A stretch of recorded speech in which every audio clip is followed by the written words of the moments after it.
Hi friends, Karthik Deepa சீரியலில் ஒரு அட்டகாசமான ரிவ்யூ பற்றி தான் இந்த வீடியோவில் பார்க்க போகிறோம். அதுக்கு முன்னாடி நம்ம சேனலை சப்ஸ்கிரைப் பண்ணாதவங்க கீழே இருக்கிற சப்ஸ்கிரைப் பண்ணை கிளிக் பண்ணிவிட்டு பக்கத்தில் இருக்கிற பெல் ஐக்கனையும் கிளிக் பண்ணிடுங்க. சரி, வாங்க வீடியோக்குள்ளே போகலாம்.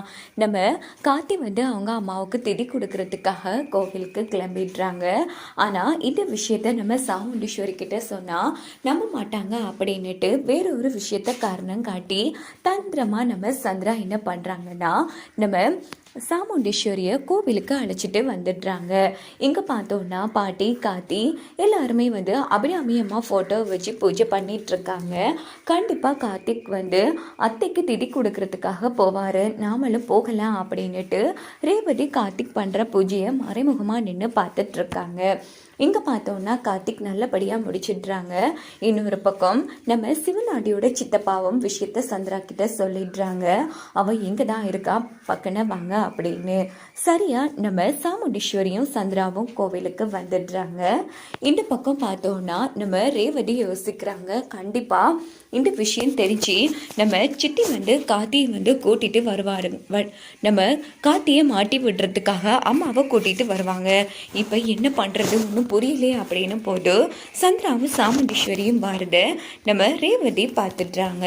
இதை பார்த்ததும் செம அதிர்ச்சி ஆகிட்டு, எப்படியாச்சும் அம்மாவை தடுத்து நிறுத்தணும், கார்த்தி பூஜை பண்ணுறது அம்மா பார்க்கக்கூடாது அப்படின்னுட்டு, அம்மா வாங்கம்மா, என்னம்மா திடீர்னு சொல்லாமல் வந்துட்டீங்க அப்படின்னு போது, ஏய் இப்போ எதுக்கு நீ சொல்லாமல் வந்த, அம்மா நீ எப்போ வந்த, ஏன் சித்தி எல்லாம் சொல்லிட்டு தான் வரணுமா, அம்மா வாரதா இருந்துக்க நானும் அம்மா கூட வந்திருப்பான், அதை தான் கேட்டேன் அப்படின்னு போது, இன்னைக்கு ஏதோ முக்கியமான விசேஷம்னு சந்திரா சொன்னார் ரேவதி.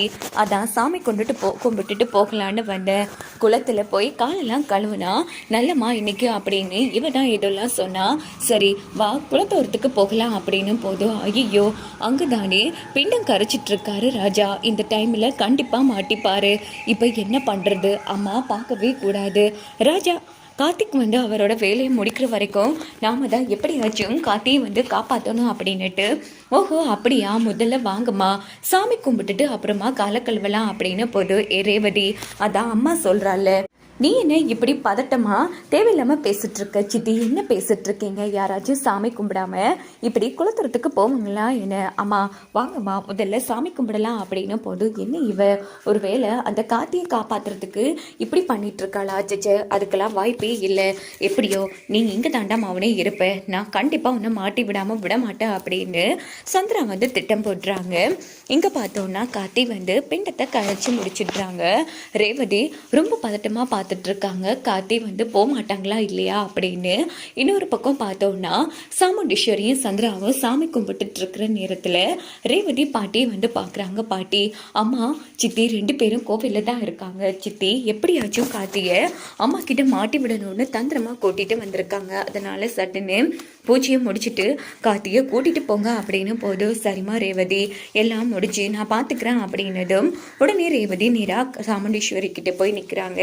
அக்கா எவ்வளோ நேரமாக கும்பிட்டுட்டு இருக்க, வாக்கா அப்படின்னு போது, ஏன் சந்திரா பதட்டப்படுற, கோவிலுக்கு தானே வந்திருக்கோம், குலம் என்ன ஓடியா போக போகுது, இங்கே தானே இருக்க போகுது அப்படின்னு போது, உடனே சந்திரா சரி வாக்கா அப்படின்னு கூட்டிட்டு வராங்க. பார்த்தா அங்கே கார்த்தியே காணும். இதை பார்த்த சந்திரா என்ன காணும் அப்படின்னு போது, என்ன பேசுகிற, குலவும் கண்ணு முன்னாடி தான் இருக்கு, இல்லைக்கா அது அப்படின்னு அந்த இடத்துல செம்ம டென்ஷன் ஆகுறாங்க நம்ம சந்திரா. இந்த பக்கம் நம்ம ரேவதிக்கும் அப்போதான் கொஞ்சம் திருப்தியாக இருக்குது. ஏய் என்ன வந்துட்டு இருக்க, வா காலக்கழுவு அப்படின்னு சாமுண்டீஸ்வரி சொன்னதும், என்னது இங்கே தானே நின்னா, எங்கே இந்த வாட்டியும் கார்த்தியை மாட்டி விடாமல் போயிட்டோமே அப்படின்னு செம்ம டென்ஷன் ஆகுறாங்க நம்ம சந்திரா அதான் வந்த வேலை முடிஞ்சிடுச்சுல, வா கிளம்பலாம் அப்படின்னு போது, சரி போக்கானா வரேன் அப்படின்னுட்டு சந்திரா சிவனாண்டியோட சித்தப்பாவுக்கு ஃபோன் போட்டு வெளுத்து எடுக்கிறாங்க. எங்கே போயிட்டான் அவன் அப்படின்னு போது, ஏமா உனக்கு அறிவு இருக்கா, நான் சொன்ன டைமுக்கு உடனே இந்த சாமுண்டீஸ்வரியை குளத்துக்கிட்ட கொண்டு வருவோம், இல்லை நீ ஆடி அலங்காரிச்சு வந்தா அவன் இருப்பானா என்ன, அவன் வளமை போல நமக்கு ஆப்பு வச்சுட்டு எஸ்கேப் ஆகிட்டான் அப்படின்னு போது சந்திரா செம்மையாக டென்ஷன் ஆகுறாங்க. அதுக்கப்புறமா பார்த்தோன்னா சித்தி என்ன யோசிச்சுட்டு இருக்கீங்க, வாங்க போகலாம் கோவிலுக்கு அப்படின்னு போதுச்சே எல்லாம் இந்த ரேவதியால் வந்தது அப்படின்னு நம்ம சந்திரா வந்து செம்ம டென்ஷன் ஆகுறாங்க. அதுக்கப்புறமா எல்லாரும் வீட்டுக்கு வந்துடுறாங்க. அப்போது நம்ம கார்த்தியும் வந்துடுறாங்க. இந்த பக்கம் பார்த்தோன்னா நம்ம சாமுண்டீஸ்வரி என்ன மாப்பிள்ளை ஊருக்கு போன வேலையெல்லாம் முடிச்சிருச்சா அப்படின்னதும் நல்லபடியாக முடிச்சிருச்சு அத்தை அப்படின்னுட்டு ரூமுக்கு போகிறாங்க. இவனை எப்படியாச்சும் மாட்டி விடணுமே, நம்ம என்ன பிளான் பண்ணாலும் எல்லாமே சொதப்பிடுது, கடைசியாக நமக்கு எந்த ஒரு சான்ஸும் இல்லை, இப்படி நாம் எத்தனை நாளைக்கு தான் இவங்கிட்ட ஏமாந்துட்டு இருக்குது, என்ன தான் பண்ணுறது ஒன்றும் புரியலையே அப்படின்னு சந்திரா வந்து யோசிச்சுட்ருக்காங்க. இன்னொரு பக்கம் பார்த்தோன்னா நம்ம பாட்டி கார்த்திக்கிட்ட விஷயத்த சொல்லியிருப்பாங்க, இப்படி கோவிலுக்கு அந்த சந்திரா வந்திருக்காப்பா அப்படின்னு. ஸோ அதுக்கப்புறமா தான் கார்த்திக் பாட்டி எல்லாம் நல்லபடியாக பூஜையை முடிச்சுட்டு எஸ்கேப் ஆகிருப்பாங்க. ஸோ இந்த விஷயத்த தெரிஞ்ச நம்ம கார்த்தி நேராக சந்திரா கிட்ட வந்து பேசுகிறாங்க. என்னங்க எப்படியாச்சும் அத்தைக்கிட்ட என்ன மாட்டி விடணும்னுட்டு கோவிலுக்கெல்லாம் வந்திருக்கீங்க போல இருக்கே, ஆமாம் என்னாச்சு வளமை போல தொப்பி வாங்கிட்டீங்களா அப்படின்னு போது, டேய் என்னடா எல்லாம் தெரிஞ்சு வச்சு பண்ணிகிட்ருக்கியா, இங்கே பாரு உனக்கு உள்ளால மறைமுகமாக யாரோ ஹெல்ப் பண்ணிகிட்ருக்காங்க, முதல்ல அவங்க யார் என்ன இதுன்னு கண்டுபிடிக்கிற, எத்தனை நாளைக்கு தான் நீ இங்கே கண் முன்னாடி தப்பிச்சிட்டு இருக்கன்னு நானும் பார்க்குறேன்டா, ஒரு நாளில் ஒரு நாள் கண்டிப்பாக மாட்டி படத்தான் போகிறேன், அதுக்குள்ளே நம்ம ரெண்டு குடும்பமும் ஒன்று சேர்ந்துடும் அத்தை, அதுக்கப்புறமா உங்களால் இந்த உண்மையை சொல்லியும் எதுவுமே பண்ண முடியாது, அதனால் இன்னும் நல்ல பெட்டராக ஐடியா பண்ணுங்க சரியா அப்படின்னதும், இங்கே பாரு என்னடா சவால் விடுறியா அப்படின்னதும், இங்கே பாருங்க நீங்கள் இப்படியே என்ன மாட்டி விடணும்னு முயற்சி பண்ணிட்டு இருந்தா அதுக்குள்ளே உங்களை பற்றிய வீடியோவா அத்தைக்கிட்ட காமிச்சு நான் உங்களை துரத்திடுவேன் பரவாயில்லையா அப்படின்னு போது, என்ன மிரட்டுறியா, எங்கள் காட்டு அக்கா கிட்ட பார்க்கலாம் அப்படின்னு போது, இருங்க நீங்கள்